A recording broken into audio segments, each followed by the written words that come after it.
Well, then, this channel single-handedly got Brandon Sanderson to react to what he's doing with his LGBTQ stuff. I might have to do a live stream on this as well. I'm going to see if I can find a time to do this because he wrote such a scrawling wall of text, as he's prone to do, that's so long. I don't know that I can cover it in one of these videos right here, but I'm going to give you a summary of kind of what he's saying and why what he's doing is evil, it's wrong, it's disgusting. And of course, he should be ashamed of himself if he actually does believe in his religion at this point, because he's doing the opposite of God's will here. It's really, really sad. He's in fact mocking religion. If you look at this image he posted on his website right here, you can see it's a stained glass window. Of course, that's a reminiscent of a cathedral. It's kind of burning in the background while the homosexuals are in front of it, just pondering their lifestyles. It's evil imagery. And it's very, very weird that he would go with this as something that he'd have on his main post about why he's including LGBT people as a positive lifestyle in his books. Not just including them, he's actually pushing the agenda. It is absolutely sick, and we're going to get into this in just a moment. Please hit the like and subscribe button. And guys, I would like you to check out an alternative to mainstream publishing. I'm blacklisted from all publishing, of course, and yet I still have a perennial bestseller in my Adventures of Baron von Monocle. This is a 6-book series thus far. It's about an airship crew that is fighting monsters, real monsters that are just evil because they're evil. There's a war that breaks out that they have to deal with. And it really escalates big over the course of the series. I want you to pick this up, grab the entire series, because it just builds and builds and builds as the story goes along, and the characters get so compelling. I love it, and I appreciate you guys for reading so much over the last couple of months. You've done an amazing deal, just making this a, like I said, perennial bestseller, and also, of course, giving us the ability to work as an author. I say us, me, because it is my team. My editors get paid. My artists get paid as well. It's really a blessing. I appreciate you guys for being there, and it's in the description below. Check it out. Thank you so much for reading. It's available on ebook, print, and audio. All right, let's get into Brandon Sanderson's defense right here. His on Renarin and Relaine, he posts. And he did this giant wall of text right here going off, and it's really gobbledygook all over the map. He doesn't actually make a cogent argument whatsoever. But if you don't know what's going on, I actually wrote it up on my Fandom Pulse Substack, also in the description below, if you guys want to sign up and not miss those. And he's come under fire because of over-the-top LGBTQ pandering in the Stormlight Archive series finale, which is called Wind and Truth.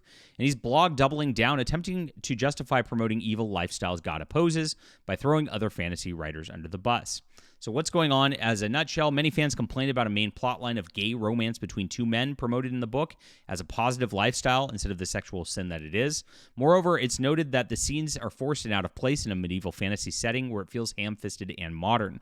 It also has a weird virtue signaling towards transgenderism and non-binary people, both in there as two separate instances, and they add nothing to the plot. They literally just stop the plot on those for a moment just to virtue signal and be like, this person has papers that says she now wants to live as a he, and then the person just goes, okay, he, and just accepts it without thinking. And that's exactly what these people want to do. They don't want you to think. They don't want you to know what's going on. They want to obfuscate everything, and it's in promotion of absolute evil. Sanderson is now absolutely at the point where he is part of an absolute evil mainstream agenda. He's opposing God, and he's said so multiple times. And here it is. My current stance is one of unequivocal support for LGBTQ plus rights. I support gay marriage. I support trans rights, the rights of non-binary people. I support the rights of trans people to affirm their own identity with love and support. I support anti-discrimination legislation, have voted consistently along those lines for the last 15 years. And I am marking the posting of this fact item as an encouragement of several of my LGBTQ plus fans with a sizable donation to Utah Pride Center and the Out Foundation. He got called out by another Mormon author for going against the Mormon religion, which it goes against everything the Bible teaches 100%. And he starts attacking this other Mormon author and, of course, defending himself like it's a personal attack instead. And he actually lied in it, saying that these Pride Centers and the Out Foundation are endorsed by the Mormon Church. I actually did research into that because of that. They are not. So SJWs always lie, and of course SJWs always double down in this sort of thing. And this post he made today is absolutely filled with lies about what he's saying as well. He starts and he says, I'd finally write something I'd been considering. I was going to make a post before Wind and Truth came out. Yeah, right. But things got busy. And beyond that, it felt like an issue to let the community talk about a while before I weighed in. So here it is, and this is a direct reaction to my YouTube videos and Substack articles, guys, because he was not going to weigh in on this. He stayed far, far away from this. All he did was give a couple interviews out there being like, yes, diversity and inclusivity, like every other mainstream Hollywood everything. And obviously he's sold his soul to a degree, which is really, really sad. Because it's like, why would you do this? Are you that afraid of losing your superstardom? I guess they are, but that's how it works. So this is pretty interesting because he says this with an eye towards his more conservative readership. Again, a nod towards this channel. Let's talk about why I think it's important to put gay people in my books. Now, again, it's not putting people in the books, and this is how they like to conflate things. Do gay people exist? What is it? Yes, they exist. He puts a full-on romance, promotes it, and has people in the book actually like cheer for it. He promotes it as a good thing. He promotes the act as a good thing, not, oh, I'm just showing people exist like reality. That is not what he's doing whatsoever. There's a big differentiation between the two. And that's exactly what the pandering is all about with these woke agendas and everything. So he actually frames it right here as he goes into the article and talks about how like he appreciated that there were other Mormon authors out there. It's Mormon representation. So he does a religious representation matters and then compares it to this. Again, this is really weird that he compares being LGBTQ lifestyles, not being, because they don't be, to being a Mormon or a Christian or whatever. And it's also interesting that he puts the homosexuals in front of like a weird burning stained glass window as well. Lots of weird imagery, and it goes to show you that this is a religion. The wokeism is a religion. It is a devil worship is what it actually is, and that's exactly what's being promoted here through this, as much as he might like to say otherwise. But the arguments just don't make any sense here. He's back and forth. He likes Mormon representation. And then he talks about Dragonlance writer Tracy Hickman and Margaret Weiss and throws them under the bus here is what he does as he talks about it. And he talks about a book called Rose of the Prophet. Now, and he talks about gay stuff and all this same-sex romantic plotline. Well, I did a Gemini search on this. And so if you go Rose of the Prophet gay, here's what's generated on this. In the fantasy series Rose of the Prophet by Margaret Royce and Tracy Hickman, there is a prominent gay character which is considered one of the most notable representations. Even if the portrayal wasn't as explicit as modern standards, it had a storyline in here. Okay? So it wasn't explicit. And what was happening in this is it wasn't explicit. Okay? It was quite the opposite. It was implicit. And it was somebody who actually did not engage in full-on romance and hedonism and all that.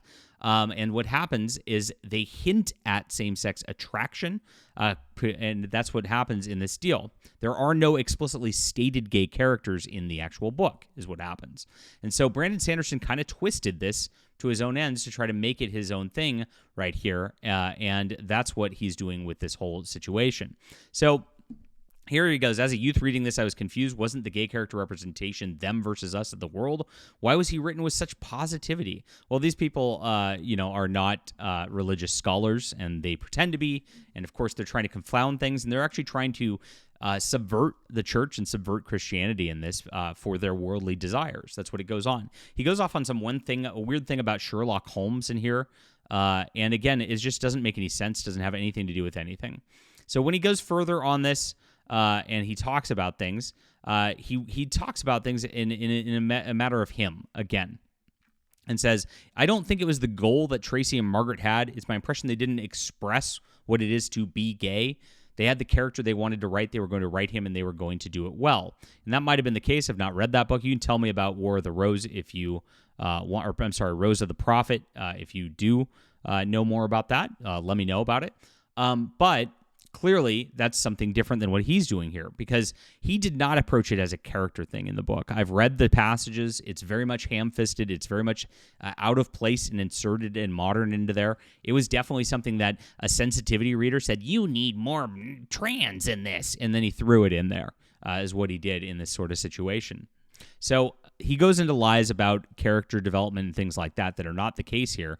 But he goes back and forth on this. Like, is it I put LGBTQ people in my books because, and he says not to fulfill a quota, but I believe that it is right for the characters and it's a good and important thing for me to be doing.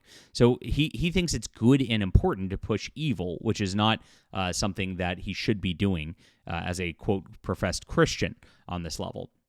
So you try to present evil as evil and good as good. You can definitely have characters be their own characters, but that's not what was done in the case here. It was definitely ham-fisted and something completely different. And here's where he goes mask off. I consider myself an ally to LGBT plus people. So he uses all the woke terminology. He claims he's talking to his conservative audience, but if you look at it, all he's doing is virtue signaling towards the left-wing audience and the people in the media. It's quite the opposite of what he's doing. He's lying. He doesn't care about the conservative audience. In fact, he wants us to go away very clearly by what he's saying here and the weird imagery that he's posting on this type of stuff. So he says it's the one that he wanted to tell from the beginning. That's a weird part, too, because these characters were not main characters in the beginning of the series. It's something that only popped up as a main character in this book. So, very odd. I put the first openly gay men into Wheel of Time over a decade ago. I don't remember that in the books. Again, you guys can... I've read those books 3 times, and I don't remember this happening. I felt it was who they were as expressed in Mr. Jordan's notes. And so tell me who that is, because I, again, don't remember that. Robert Jordan was a devout Christian, and so it's kind of a weird thing if he was promoting that kind of lifestyle as well in that kind of thing. Now, this is just gobbledygook. It doesn't actually give any arguments. Brandon Sanderson doesn't actually talk about why it would be something that would be good from a church perspective, and it's not. It's bad from a Christian perspective, which is why, even though he says it's good from a Christian perspective, he talks about empathy being something important. Empathy is not a Christian value. You should not be empathetic towards evil. It's quite the opposite. It does not say, oh, just feel seen about sin. No, that's not there. Romans 12:9 says, abhor what is evil, hold fast to what is good. You are not providing empathy. You're not providing anything good towards people. You're not providing anything loving towards people by encouraging them to be away from God either, because here's what the New Testament says, even though he says the New Testament teachings are in line with what he says. 1 Corinthians 6:9-10 says, or do not know that the unrighteous will not inherit the kingdom of God. Do not be deceived. Neither the sexually immoral, nor idolaters, nor adulterers, nor men who practice homosexuality, nor thieves, nor the greedy, nor drunkards, nor revilers, nor swindlers will inherit the kingdom of God. So if Brandon Sanderson is actively trying to promote those sorts of things to occur and for people to get more engaged into those types of lifestyles, which he is, and he said he is, then he is promoting people to be away from the kingdom of God, which is not loving. It's, in fact, something evil that's going to ruin souls, and that's exactly what he's doing. So this is a bad thing, and of course, again, he's just reacting to my channel here. And Brandon, come on the channel. I have sent an invitation to your assistant, and I've emailed you. I'd love to debate this and debate why Christians cannot be promoting evil as a good thing and do this kind of thing. So pop on. Don't be afraid. I'm a nice guy, and you can say your piece here. I'm going to call you on it. I know nobody else is willing to do so in the mainstream publishing industry, but that is just how bad it is over there and how lopsided it is over there. They're not inclusive. They're not diverse. In fact, they hate Christians. They want to destroy your church. They want to destroy the Catholic Church. That's exactly the agenda that the publishing industry has, and you should wake up at this point. You've got enough money where you don't need to do this at this point, and we want to bring you back to sanity is really what happens. So that's his blog, guys. Maybe I'll do another live stream later on this. As I said, make sure to watch out for those. And please grab my book if you like my thoughts. I have my own fantasy books, and there's no weird woke agendas in it. I just write characters that are the characters, like for real, and it's a lot of fun. It's in the description below. Grab that today. Thank you so much for reading. And of course, sign up for my newsletter, Substack, and hit the like and subscribe button. You guys are amazing, and I appreciate you for being here.